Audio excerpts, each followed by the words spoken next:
చెప్తున్నాడు, మీ బతుకు మీ గుళ్ళకుంటలో మీరు మొదలై అతను గుళ్ళకుంటలో బండి ఎక్కాల, ఉప్పలపాడు చూడాలి, పక్కనే మోరగుడి చూడాలా, వేపరాల దమ్మనం చేయాలి, కర్మానవరి పల్లె అటు మైనవరం పోయి గండికోట చూడాలా, జమనోడు చూడాలా. ఇది బాగుందంటే నువ్వు రాజకీయం సాధించుకోవాలా, మేము బాగలేదంటే మేము సాధించుకుంటాం రాజకీయం. దీనికి రెడీనా? ఈ యొక్క ర్యాలీ పేరు నేను పెట్టిన పేరు 212. ఏందో చెప్పండి, 212 అంటే 2 సంవత్సరాలు 4 సార్లు ముఖ్యమంత్రి అయిన చంద్రబాబు నాయుడు గారి యొక్క ప్రభుత్వం, 4 సార్లు ముఖ్యమంత్రిగా, 3 సార్లు ప్రధానమంత్రిగా, 12 ఏళ్ళు అంటే పుష్కర మోడీ గారు 12 అంటే 2 కలిపితే 212. దీనికి మనము ఆహ్వానించాలా లేదా? ఈ యొక్క ప్రభుత్వాలను మోడీ గారికి జయనాలా లేదా? భారత మాతకు జయనాలా లేదా? చంద్రబాబు నాయుడు గారికి జయనాలా లేదా? పవన్ కళ్యాణ్ గారికి జయనాలా లేదా? మేము మీకు ఒక క్రికెట్ భాషలో చెప్పాలా, 60 నెలలు 5 ఏళ్ళు అంటే ఎన్నేళ్ళు? 60. అదే క్రికెట్లో అయితే 60 ఓవర్లు. వాళ్ళ బతుకు 60 ఓవర్లు ఆల్ అవుట్. ఒక ఎంత చేసినారో మేము 24 ఓవర్లు నాట్అవుట్. మేము చేసిన పని 4 గంటలు ఉందా లేదా? ఉందా లేదా? చేస్తానే ఉంటామా లేదా? ఇంకా 36 నెలలు ఉంది, 36 ఓవర్లు ఉన్నాయి. ఆకాశం తగ్గుతుందా లేదా? అంతరిక్షానికి పోతామా లేదా? ఏ ఊర్లో అయినా ఆ గుళ్ళకుంట కంటే బాగుందా లేదా? నేనేం అడుగుతున్నా, గుళ్ళకుంట బాగుందా? మీ ఊళ్ళు బాగున్నాయా? మీ సొంత బాగుందా? చెప్పాలి మీరే. మీ ఊరు బాగుందా? గుళ్ళకుంట బాగుందా? ఎందుకు కారణం? ఏదో ఒక సామెత ఉంది, ఉట్టికి ఎక్కలేనమ్మా స్వర్గానికి ఎక్కుతాడా అని. ఏమీ తెలియదు. వాళ్లకు చెక్కు పెట్టే పరిస్థితి వచ్చిందా లేదా? మీరందరూ సహకరిస్తారు లేదా? అవసరం వచ్చిందా లేదా? పని చేసే వాళ్ళకు ఓటు వేయాల్సిన అవసరం ఉందా లేదా? మేము పని చేయకపోతే 36 నెలలు ఉంది. ఒక 30 నెలల్లో చూడండి, చివరి 6 నెలలు ఎలక్షన్ ప్రచారం. ఈ 30 నెలల్లో మేము చెప్పే పని. ఇప్పుడు గండికోట మునక నేను మొన్న ప్రకటించిన గండికోట మునక పైన అదే రాజులు రావాలని, లేదా ఆర్టీబీపీలో కొన్ని ఉద్యోగాలు రావాలని, ఎస్ఆర్బీసీ రావాలని నేను గౌరవ ముఖ్యమంత్రి గారిని పోయి కొట్లాడినా.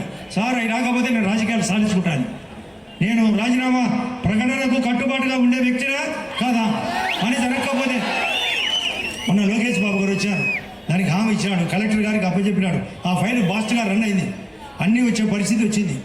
గండికోటలు ఉన్నారు, ఇక్కడ తలమలలో ఉన్నారు, ఇక్కడ ఎస్ఆర్బీసీలు ఉన్నారు, ప్లస్ రాజువాళ్ళు ఉన్నారు. ప్రతి ఒక్క పని ఇక్కడ కూడా జమ్మలమడుకు 17 కోట్ల రూపాయలు, ఎర్రగుంటలకు మున్సిపాలిటీకి 13 కోట్లు అనౌన్స్మెంట్ ఇప్పించిన. అది కూడా అమలు చేసే బాధ్యత నాదని గౌరవ ముఖ్యమంత్రి గారు చెప్పినారు. ఈ నమ్మకం మీకు ఉందా లేదా? మేము పని చేయకుంటే వేయకండి ఓటు, పని చేస్తే వాళ్ళకి వేయకండి. మేము చెప్పిన పనులు వేస్తే మీరు రావడం కాదు, మీరు మౌత్ టు మౌత్ ప్రచారం కాదు. ఒక పద్ధతి ఉంది, ఓట్లు వేసి నెక్స్ట్ వేయిస్తూనే ఉండాలా. మేము ఆ పరిస్థితికి వస్తారా లేదా? నేనైతే ఆశ్చర్యపోతున్నా. జనం తగ్గుతారు అనుకునే పెరుగుతూనే ఉన్నారు. జనం మామూలుగా ఏమన్నా లేట్ అయింది, మామూలుగా టైం అయింది, మాకు ఏదో ఉండే టైం ఉండదు కదా అని అలా ఏం లేదు. అదేంతా లేకుండా ఒక 2-3 తప్ప అందరూ బాగుంటారు. మీకు అందరికీ కృతజ్ఞతగా చెప్పాలా?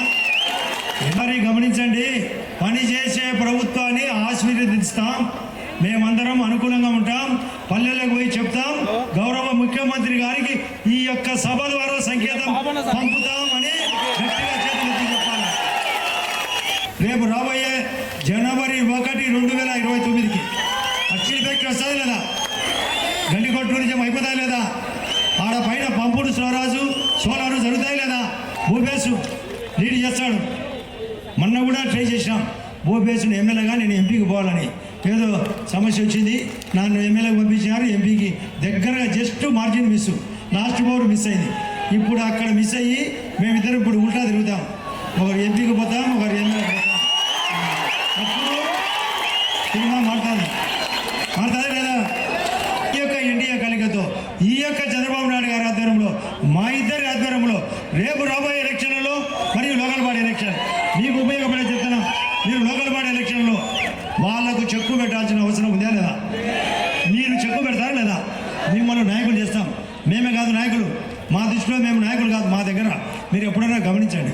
మళ్ళీ చెప్తున్నాం, అన్ని పనులు గండికోట, రాజోలి, ఆర్టీబీపీ, ఎస్ఆర్బీసీ, ఇండ్లు, తాగునీళ్ళు, కరెంటు, ఉద్యోగ అవకాశం, జాబ్ మేళా, స్కిల్ సెంటర్లు కూడా నేను కలెక్టర్ గారు 4 స్కిల్ సెంటర్లు పెట్టబోతున్నాం. ఒకటి కొండాపురం, ఒకటి పాలిటెక్నిక్ కాలేజ్, ఒకటి ఐటీఐ కాలేజ్, ఒకటి ఎర్రగుంట్ల.